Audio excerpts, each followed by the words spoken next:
Well, good morning. Welcome to not summer, but not winter. I think tomorrow is supposed to be in the 80s, and then by the end of the week, nice and crisp again. I want to use the word, my OCDness is coming in here. Gotta fix that there. It's got to be square with the front. I don't know why, but just has to be. Okay? Psalm chapter 4. Psalm chapter 4. Only 8 verses. He can't go long.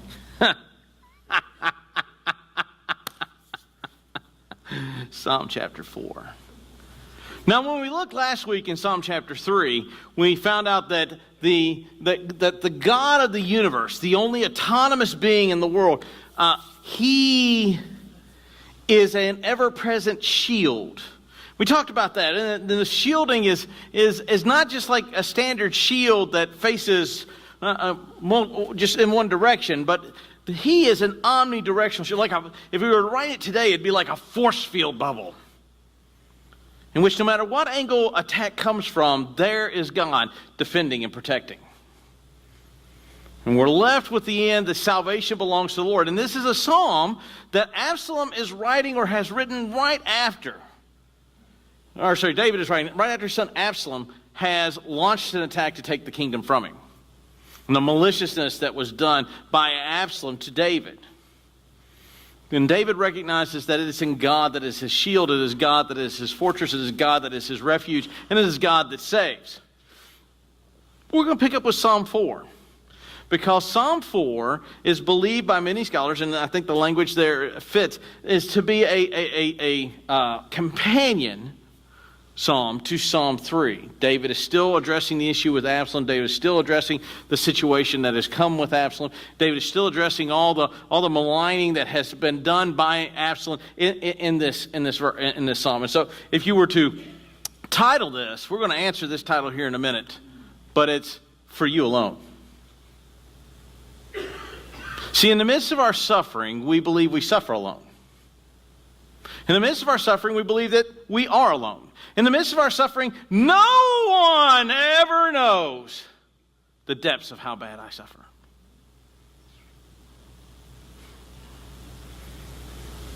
And that's a lie. For you alone, we're going to find that the refrain from that is not you. Now, we also need to pay attention in here because there's going to be a very interesting verse that has some baggage to it. And if I'm not going to tell you how to distinguish it, but hopefully you're sharp enough with your English grammar. I'm not that sharp with English grammar. I caught it, but I also know Hebrew grammar, so that aids me. Let's see how sharp you are with English grammar to see if you can catch the distinction that the verse is making. But you alone. You alone. No, thank you for playing. You're not by yourself. This is not a statement about you alone. This is a statement of affirmation. This is a statement about the only autonomous being in the world. And folks, lest it be you, go back to Psalm 2. There's only one entity that is a law unto itself. All of you in this room answer to somebody. Wives, can I get an amen? I'm sorry, fellas, except for my house. My house, I tell her how the cow eats the cabbage. She's in children's church. Y'all run and tell her, go right ahead. She'll just giggle and laugh. But if you're a child, are you autonomous? No, you answer to somebody. What if you own your own business? I believe you still must pay taxes. Are you a law unto yourself? Do you answer to a holy God? Whether you want to believe that or not is irrelevant. You answer to a holy God. You cease being. You never were. But yet we believe we are. And since we believe we are in the midst of suffering, we believe that we're the only ones that can understand this. And David's going to have this conversation with us. So let's continue on. Answer me when I call. Is that how he's writing that? Is it a command? We'll talk about it a little bit more.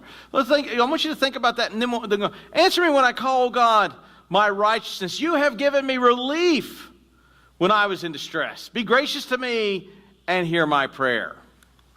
All right. Whoop, too far. There we go.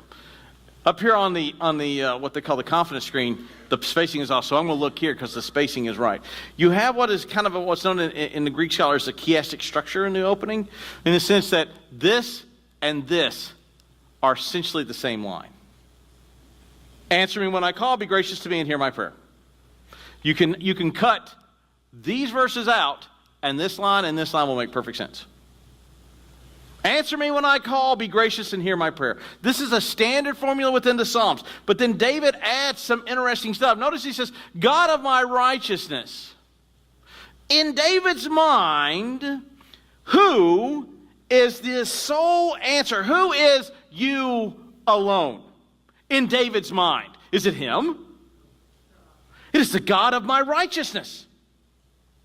The God who declares me right, the God who declares me just, the God who defends, the God who is an ever-present shield around me, the God by whom only salvation comes from, and no one else. Is it a command? Answer me when I call. No, it is not a command. One does not demand from an autonomous being while not being autonomous. We are not peers with God. Let's help ourselves out. We are not peers with God. There used to be what's the name of that cartoon? Dilbert cartoon.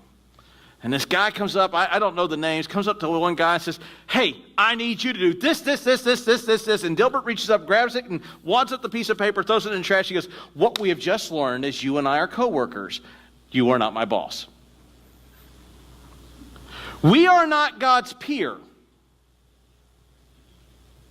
And we are not God's boss. We are God's subjects. And when a subject requests that of something greater than them, it's not demanded. It's a request. Answer me when I call. It's a common way the Psalms would open. O God of my righteousness, you in whom all things I have come from. Now this is written while he is fighting against his very son for control of the kingdom, whose son has poisoned every leader against him, and all David has is a very small army compared to that which Absalom has. And yet, you do not see David go, oh, it's hopeless. It's forever gone. You see hope. You see hope in knowing that there is a God who restores. You have given me relief when I was in distress. That word relief is, notice it's underlined. Go ahead and underline it in your text if you like. When we think of the word relief in English, what we think is, I'm suffering horrific pain. I take a pill. Pain's gone. How many of you have ever had poison ivy? Oh, come on now. I know many of you have more. How many of you have ever had it so bad where it spread to everywhere? And you would give anything. I mean, like you bathe in calamine. Your skin color has changed that ugly pink look. You're no longer Caucasian. You're now calamine pink. Praying for a bit of relief. Socks on the hands so you can't scratch. And then, if you've ever, like I had it and got a steroid shot. I was like, oh, praise be to God in the highest. Relief. The removal of the issue at hand. That's how we take the word relief. And then we read this and we read upon it that understanding of the word relief and go, oh, God's going to remove the thing that's to bother me. And see, as a Payne it verse culture, because we are, we have you ever noticed that our TV shows, if it's a 30-minute show, has a resolution within 25 minutes because of commercials? If it's an hour-long show, there's a resolution within 55 minutes. And we have been conditioned that by watching TV and watching other things, that there should be resolutions very rapidly to our problems. Look at how we've set up our medical system, which is why we have a problem with an opioid addiction, because we have people that suffer with pain. I'm one of them. And they took me off my painkillers and put me on Ranger Candy, which is 800 milligrams of ibuprofen, which it helps, but it doesn't take away the pain. You still have it. Well, I was at Fort Jackson. You break your arm, ibuprofen. Oh, you got the flu? Ibuprofen. Oh, you got a sprained ankle? Ibuprofen. Oh, you got some medical problem. You're having some depression. Ibuprofen. It was like the cure. It was like the wonder drug. I don't know if you guys know that, but ibuprofen can cure everything from heart disease to broken legs. It's almost like essential oils. Sorry, that was low hanging fruit. I had to pick that. That was like right there. I'm not knocking those, but sometimes there are some folks that like take that. You have given me relief. In the Hebrew, the word relief here does not mean the removal of a thing. It means spatial separation. You have given me distance when I was distressed. You have removed the thing far enough away that the pain is no longer fully there, but you have not removed the situation from me. Does that look at how it changed how you would look at relief now? Notice that God does not take him out of the situation. Notice that from Psalm 3 to Psalm 4, and we do not know the span here, God has not like going, that Absalom guy, he's a pretty bad guy. I think I'll just go ahead and kill him. Okay, David, you're good. Thanks, God. God has David go through the suffering of almost having to lose his kingdom. David has to go through the war with his own son to bring restoration to the kingdom. David then also has to wage war against the remaining 10 tribes because they have sided against him. See, God just doesn't simply fix the situation and give relief. You go through it. And so the idea of distance here should really help us understand that relief is not something where God goes, I was really painful. And you go, but that is spatial gap. You have broadened the space from where I was in torment to now. There is room for me to have relief. My opponent is not as near as he once was. The situation is not as bad as it once was. It's still bad. I'll still go through it. When I was in distress.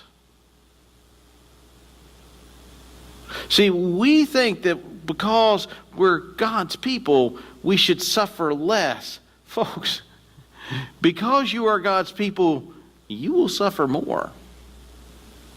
You want sufferless Christianity? There's a guy in Houston that peddles it all day long. And it's pandering. Jesus says no man is above his master, and then goes on to talk about suffering. We don't really like those verses. When we went through Acts, how did Paul say the kingdom of heaven is obtained? Through much suffering. One enters the kingdom of heaven. We don't like that terminology. We want God to bring instantaneous relief.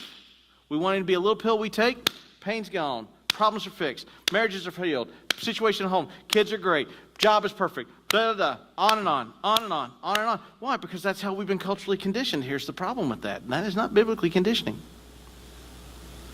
Be gracious to me and hear my prayer. You have brought relief. You have brought distance. And be gracious to me as you hear the rest of my prayer. Why? Because the rest of his prayer is going to talk about more than just the physical ailment that's going on, but also the torment that comes with suffering. And notice what he says. Oh, men. Now, who's he addressing? God or men? He shifted here. Is he now addressing God or is he addressing individuals? He's addressing individuals. Is he addressing himself? No, he is not. Not in this section. Oh, men, how long shall my honor be turned into shame? How long will you love vain words and seek after lies? But know that the Lord has set apart the godly for himself. The Lord hears them. The Lord hears when I call to him. O men, how long will you continue your slander against me? Remember, how did Absalom seize power? Did Absalom just one day come in and go, you know what? I don't like my dad. I think I'll get a couple of guys and we'll go kill him. Bang, bang, bang, bang, bang. And now it's done. Is that how that worked? No. Absalom got a chariot. Have 50 men run before it and give him the impression and everyone around that he was a much great man. And then Absalom would sit at the gate, and then men came in who go, oh, I wish that in Israel there was one who could hear the pleas of all those who go without justice. It sounds like a Democratic campaign slogan, but anyhow. Oh, by the way, that's turning into a dumpster fire, isn't it? Just can't wait to watch that all go down. Anyhow, let's back on track. A little bit of a sidetrack. Oh, I wish there was someone in all of Israel who could hear cases and dispense justice, but there's no one. No one at all. My dad is off sleeping with women and all this horrible stuff, and he's allowed one son to kill another. It's me, but he's allowed one son to kill another. His household is in disarray. He calls into question the honor of David. He calls into question the goodness of David. He calls into question the justice of David. And then he asserts himself in that place. How long will you continue to honor yourself and slander other folks?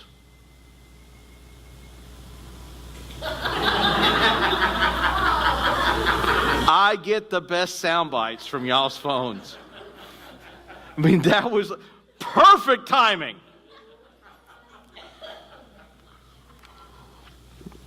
One time I made a great point and somebody's phone went, dun-dun! Perfect.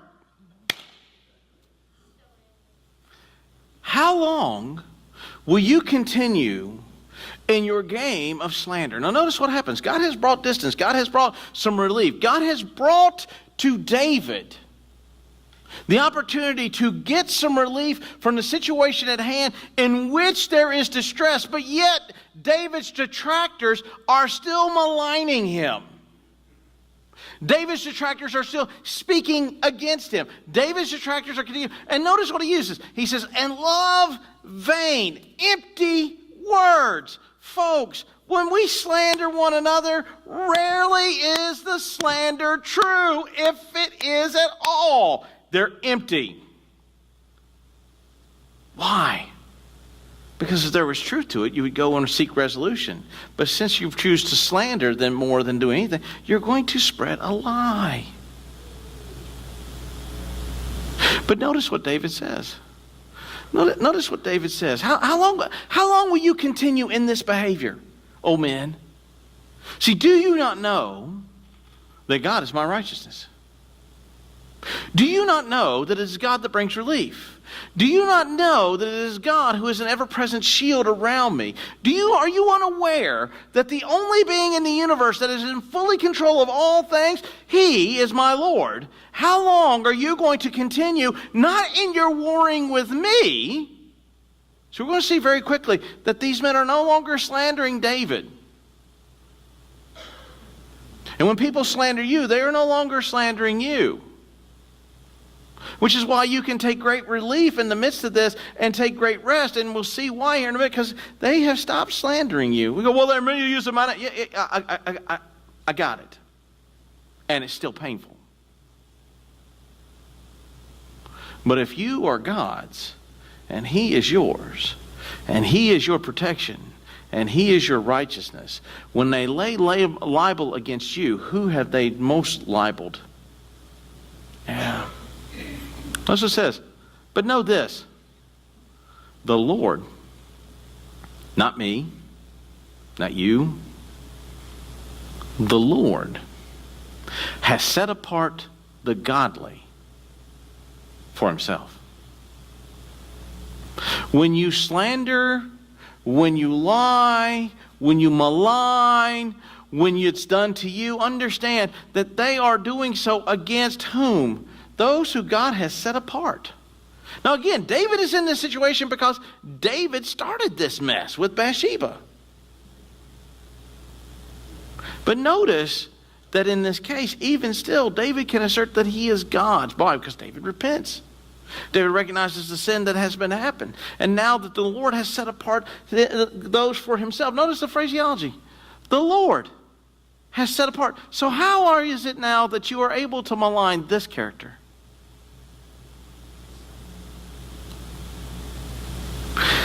When we slander brothers and sisters in Christ, when we malign, when we lie, when we use our positions to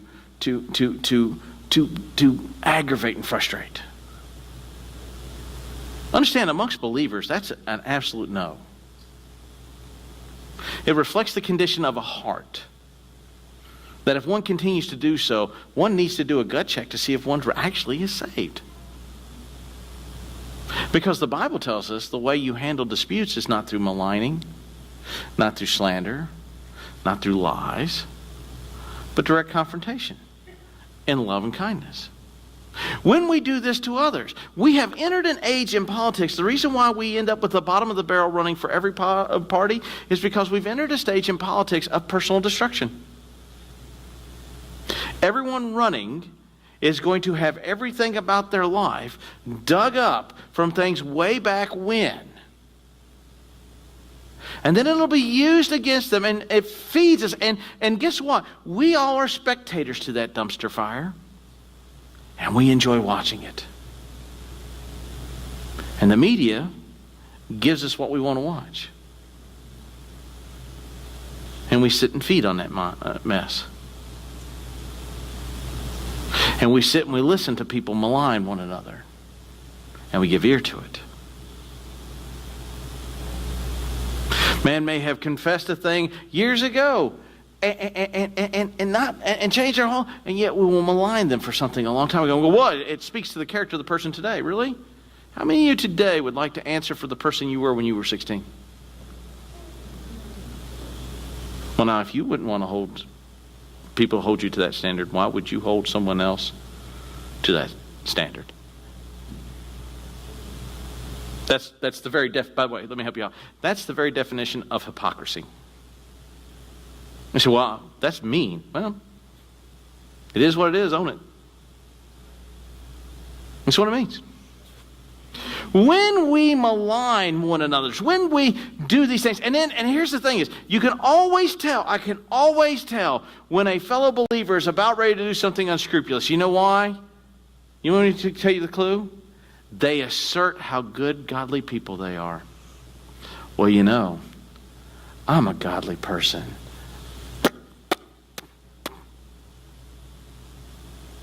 If you're a godly person, do you need to assert it? The answer is no. You're asserting it to justify the behavior that you're going to do next. See, Absalom is a Jew. He is of David's household. Absalom is doing things to his father and intentionally maligning his father, even though Absalom is guilty of a whole host of crimes, one of which is sedition, the other of which is murder. A few more is rape. And David's response is, Lord, kill him. Wipe him from the face of the earth. How long will you continue in your maligning, the attacking of my honor, the attacking of my nature, the attacking of what I've done?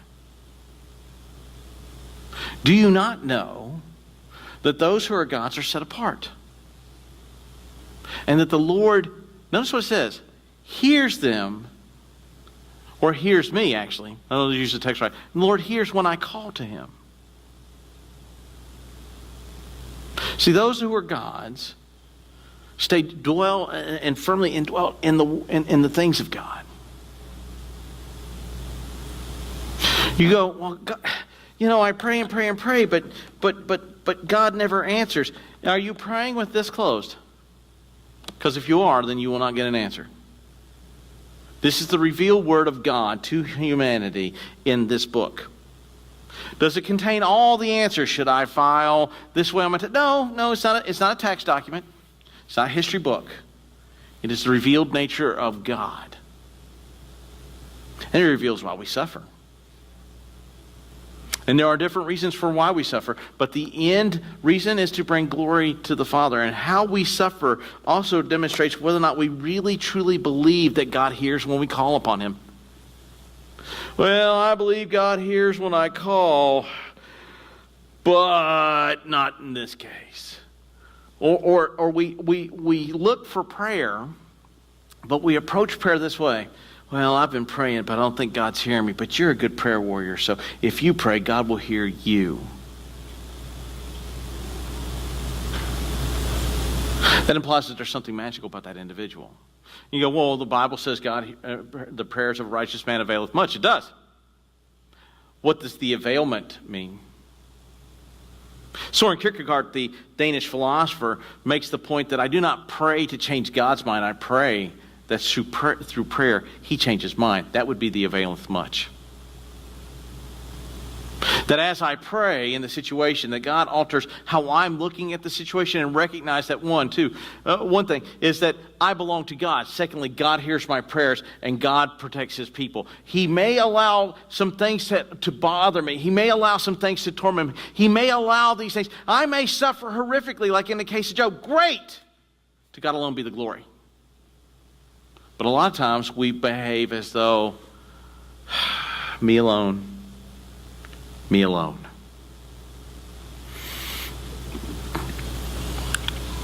Be angry and do not sin. Ponder in your own hearts on your beds and be silent. Offer right sacrifices and put your trust in the Lord. Who is this verse talking to? Is this verse referring to David or is it referring to Absalom? Well, let's go back and take a look at a couple verses. Pronouns are important, wouldn't you think? O men, how long shall my honor be turned to shame? How long will you love vain words and seek after lies? But know that the Lord has set apart the godly for himself, and the Lord hears when I call. Those are first-person pronouns?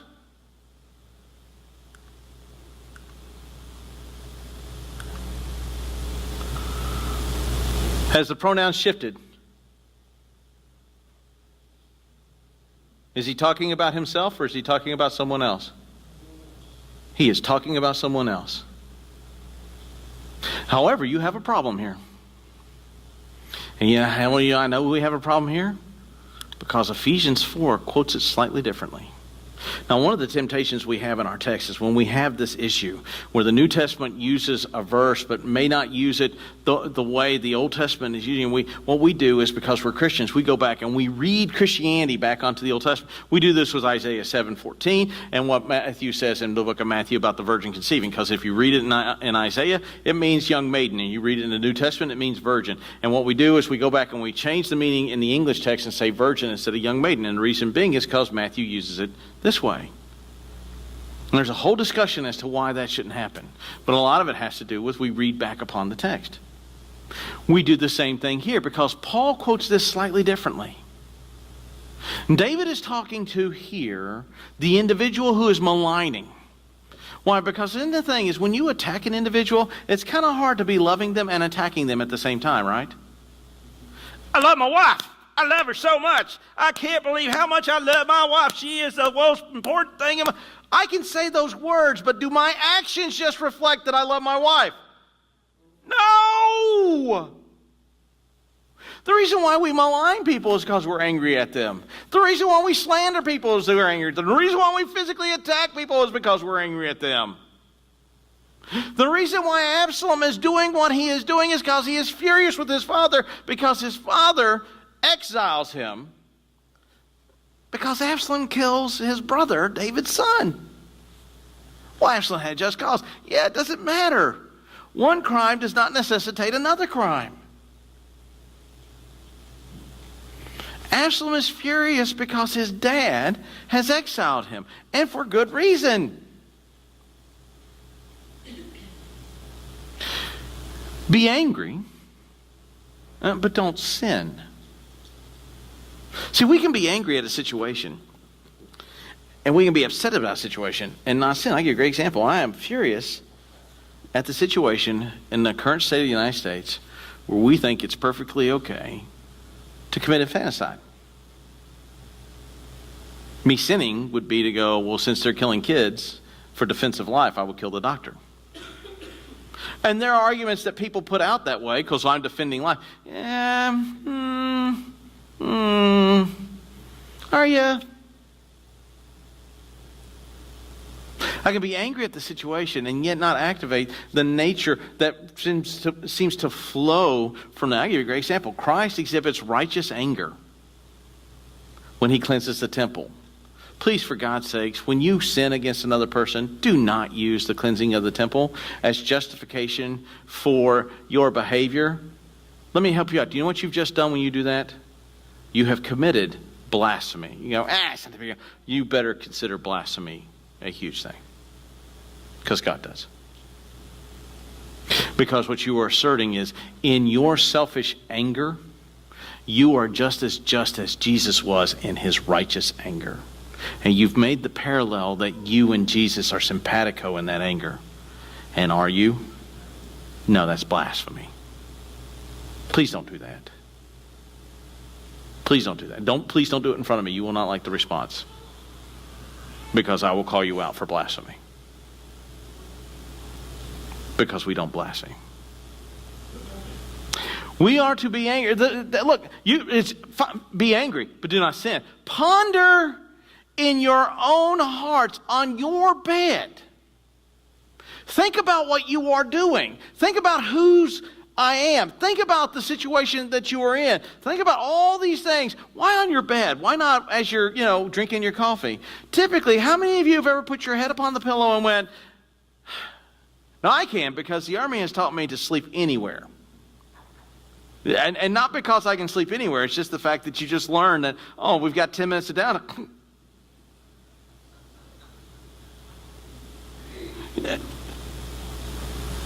But how many of you have laid awake all night helping God with his plan? Hey, God, I know you got this, but here, let me help you out. Let me connect the dots for you. Well, guess what? The evildoer kind of does the same thing. Also, when you're on your beds, that's when the time is usually the most quiet within the house. It's also typically when you're the most reflective. Notice David does not go, Lord, kill that turkey. We'll wipe him from it. Lord, I ask that as he goes out to battle, he trips and falls into a fire and burns alive. Lord, I ask that you suck his face right off his head. No, we do that. When we ask the Lord to bring resolution, Lord, it'd be really great if that person goes away, like if they die in a car crash. Not telling you how to do your job, but if they die in a car crash or they get a really bad illness, or if you teach them how much I'm suffering by making them suffer really, really bad, give their kids cancer, anything, and you think that's a joke. But listen, I have heard people say garbage like that. Yeah, that person was really bothering me, so I prayed that God would kill them.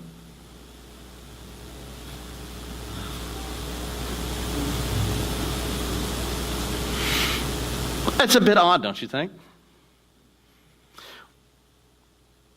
Offer right sacrifices. Let's go back to the book of Genesis. What was the issue with Cain's sacrifice? A lot of times it's been taught that it wasn't a blood sacrifice. The problem is, and that's not mentioned in the text, but what is mentioned is the quality of the sacrifice. Abel brings of his first fruits, of the fat of his flock. Cain brings an offering. Notice the difference in the language. Abel brings of his best. Cain just brings something. And God says, why did you do this? Cain gets very upset with God, gets very indignant. And again, God says, look, if you not offer correctly, will not things improve for you? And what's Cain's response? Well, he gets angry and then he goes kills the issue, his brother. Offer right sacrifices. The implication is the individual is not offering right sacrifices. And put your trust into the Lord. See, it'd be weird for David to be talking to himself after he has just asserted the trust within the Lord. So he is speaking to the individual. Now, Paul pulls this forward in Ephesians chapter 4. And what Paul says is, be angry and do not sin. Do not let the sun go down on your wrath. And you can pull that forward from this text in both cases. So let's put ourselves in this situation. Let's take what Paul does in Ephesians and go, okay, listen, in the situation where you are tormented, be angry about the situation, but don't sin. Don't sit there and go, Lord, that person is just so aggravating to me. I ask that you kill him. Yeah. I asked for Coke She brought me Pepsi. May the fleas of 1,000 camels infest your armpits. My pet peeve is when I'm driving down the road and someone pulls in front of me and slows down. Lord, nuke them. Now, you got to think about some of the things you ask God to do. If God nukes them, guess by default what happens to me? I as well get nuked. And be angry and do not sin in the situation. Either side of the party. Ponder on your own bed. Sometimes you're in these situations because, well, you like unlacing your shoes and whipping out a pistol and blowing off your toes. And sometimes you're in these situations because it's for the glory of God. And both situations bring glory to God. And even in all the midst of the suffering, offer right sacrifices. Being upset at a thing does not give one the obligation to not do right by God. Well, God, you don't realize how much I suffer. Therefore, I will withdraw from church. I have never watched a person take a step back from church that didn't take a step back from every other thing in their life. They've only taken a step back from church. Let me help you out. If you're going to take a step back from things, perhaps all the things that demand your time other than the one true God. We are a busy world. We are a very busy world. And I didn't think it could get much busier until I have one in choir and one in soccer and it's just, and those of you that raise kids, like, yeah, I got it. It's just going to get busier. Then one day they leave and then it's just party time for me and Mom. Yeah. No. At 18, you're out the door, baby.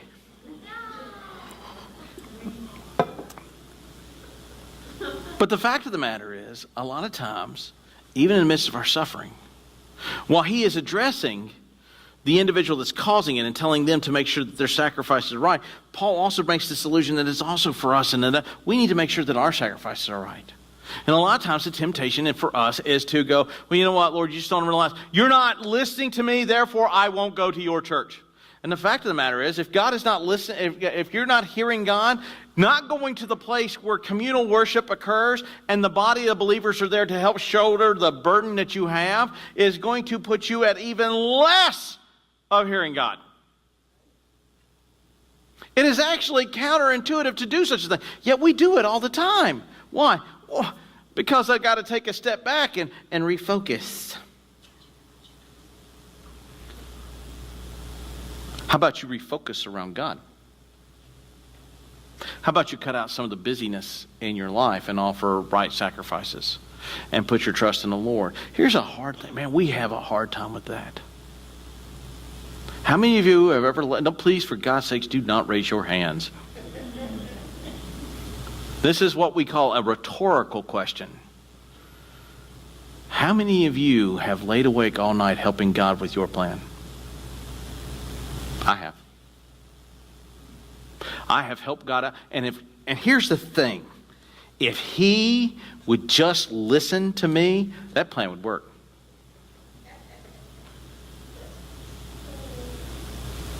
Did you know that? If he would just, this is what you're doing. This is what I want you to do. Now I'm going to give you the plan, and you go execute. You go, wow, that's not what I'm doing. Yeah, that's exactly what you're doing.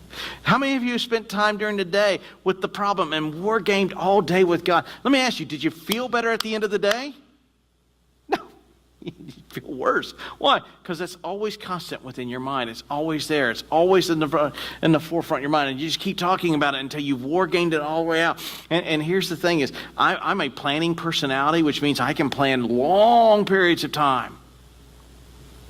And I can sit and say, and Steph is not. Steph is a good planner, but she is not a long-distance planner like I. And I can just wear her down with long-distance planning and deep planning down to deep levels. And where she just looks at me and she just goes, I'm exhausted. You've exhausted me. And I can keep going and going and going. And so then I go to God with all that deep planning and go, now, fix it. But instead, my goal is to put my trust in the Lord. Why? Well, because He's the only autonomous being in the world. Why? Because He is an ever-present shield around us. Why? Because salvation comes from Him alone. Why? Because He hears the voice of His people. Those who are His, He has set apart. There are many who say, "Who will show us some good? Lift up the light of your face upon us, O Lord. You have put more joy in my heart than they have with their grain and wine, or sorry, when their grain and wine abound." Who will show us some good? Your enemy will tell you, look, you can see that God has done something to them because nothing is happening. I mentioned the story of Horatio Spafford when he loses everything, and to include all of his children. The only person left is his wife. And I won't go belabor you with the great story. But he loses, if you want to look at a man who loses everything, he loses everything, except for his wife. And years later, his denomination comes to him and says, "You must have sinned. Who will show you some good? This must be something you have done. Clearly." The fact of the matter is, we suffer to bring God glory, and we suffer to understand who God is. Have you ever noticed that in the midst of your suffering, you should be growing closer to God? Now, here's the thing. We ought to be growing closer to God in all aspects of our life. But how many of you, and please, for God's sakes, don't raise your hand to this one, this is another rhetorical, have found that in the greatest struggle is where you find the greatest joy in God? It is if your heart is recentered upon Him. Because you learn the abject dependentness that you have upon Him.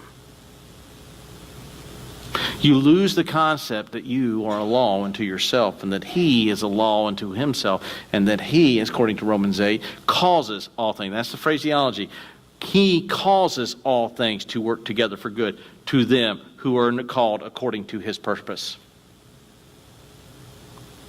We leave that last part off. Lift up the light of your face. It is God who raises our countenance. It is God who lifts the head of the person that is oppressed. It is God who's an ever-present person for David. It is God who is an ever-present individual in your life. In the midst of your suffering, if you are dependent upon God alone and not sitting there also, we have this issue that when we suffer, we ought to be so sullen that everybody goes, "Oh, and look, I do the same thing." It's natural to us. It's almost like making a teenager depressed. It's natural to us. When was the last time you looked for all the things that God has done within your life in the midst of suffering and realize that you are not alone? I know some of you are singing, "I am not." Yeah, okay, I got it. Keep it up. I'll start whistling Copacabana. "Oh Lord, you have put more joy in my heart than they have when their grain and wine abound." In the midst of David's suffering, David says this of God, that there is more joy in his heart put there by whom? Now you're all like, "I have joy, joy, joy, joy down in my heart. Woo! Down in my heart. Woo!" Yeah. How many of that do that to you? You'll be singing it during the fish fry. You have put more joy in my heart in the midst of my suffering than my oppressor has in his abundance. Think about that. We invert those things. We think that joy comes when we have, when we get, when we have abundance. We look at when we have financial problems, and we look at those who don't and go, "Man, I wish I had their money. I wouldn't be having all these problems." No, you would have a whole totally different set of problems. But in the midst of David's suffering, he has more joy in God than Absalom does in all of his wealth. Why? Because the grain is only a physical thing. All of the material things that you have feed a physical thing. But the joy is eternal, from an eternal God. And a lot of times we look at that and we do not count the joy that God has given to us. In the midst of great suffering, we look for all the earthly things that we can find to fill that void instead of resting upon a holy God who brings joy. Why? Well, because we tell ourselves that the circumstances are not our fault. How many of y'all with young kids heard this statement? Well, I got mad, so I punched him. Well, who's in control of your anger? Well, he made me angry. Can I make you angry? This is not a rhetorical question. Can I make you angry? The answer is no. I can do things that will anger you. Yes, sure, absolutely. I can be an obnoxious individual, and I obnoxiate very well. I got an A in it going through school. Yeah, I can do things that will aggravate you, but who chooses to become angry? The outlook of the situation in the life that you're in really has a lot to do with you. When you approach suffering, if you approach it with the fact that, oh, there can be no glory here, then there will be no joy there. Last time I checked, in the midst of your great suffering, no one is seeking to kill you. You may be having hard times. You may be thinking that you'd be better off with you not being here, but no one is seeking to kill you. And a lot of times we respond to the physical suffering with a very physical response, and we look at it and go, man, I wish we had what they had, because look at all the stuff that they've got. Look at, and here's the thing is, then we twist it and go, God must be blessing them because they have the abundance of these things. And yet David turns it on his head and says, in the midst of my suffering, I have more joy in my heart than everyone else does in their abundance. Which kind of goes counter to the dude in Houston peddling easy believism. This is why Paul can say, I've asked for my thorn to be removed, and God said, my grace is sufficient for you. This is why Paul can say things like, through much tribulation you enter the kingdom of God. Though I know that they will kill me when I go to Jerusalem, I am compelled to go to Jerusalem for the glory of God. Paul understands why we are on this earth, and it's not to magnify ourselves or to get and have.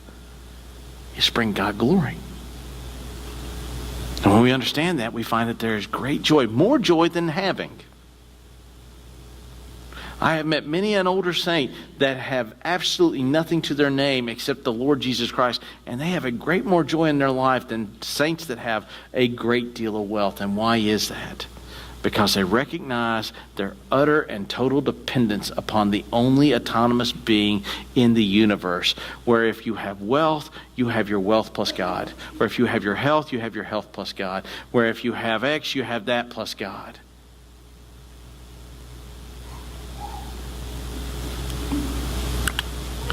In peace, I will both lie down and sleep.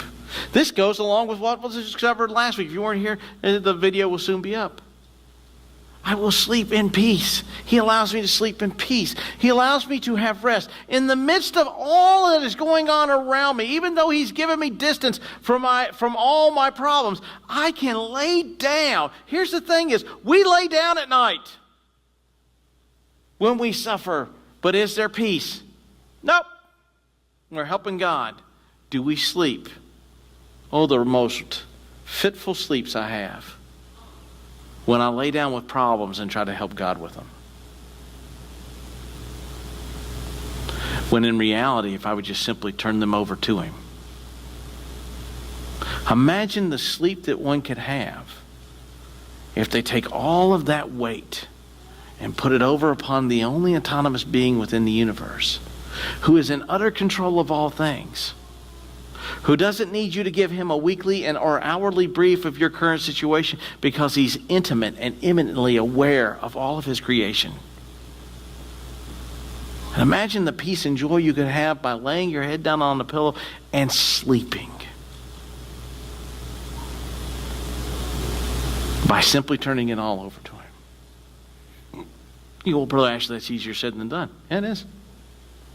It is. It's very hard to do. And the reason why it's hard to do is because we believe that we are demiurges. Smaller gods. That our actions determine God's actions. That what we do makes God adjust to us. Well, then that would make us autonomous. And we are not. Notice what it says. For you alone. Who is the you alone in this passage? O Lord. For you alone, O Lord, make me dwell in safety. This is a man in the midst of someone seeking his life. Oh, you alone, O Lord, make me dwell in safety. Well, he could lose his life tomorrow. Absolutely. And David would still make this statement. Saul or Paul would still make this statement. Peter would still make this statement. For you alone, O Lord, alone, make me dwell in safety. Regardless of how much I try to help you with your plan. Regardless of how many sleepless nights that I have wondering if it's ever going to be resolved. Regardless of how long I sit and I worry and I plan and I plot and I scheme and how many times I pray that you wipe out my enemies with a plague or whatever else you want to pray that God does to these people. For you alone, O Lord, provide for me safety, security, and relief. It comes from nowhere else. It requires absolute and total obedience. It requires us to quit looking at the situation and focus our attention upon the God of all creation. You're here today. You know not the Lord who brings safety and helps us to dwell securely. I'd like to talk to you about the saving grace of our Lord and Savior Jesus Christ, who not only gives you a safe place to dwell, but what he did most was that he died in your place. He was executed for your crime so that you could stand in a right relationship with the Father. I'd love to sit and talk to you about that wonderful grace.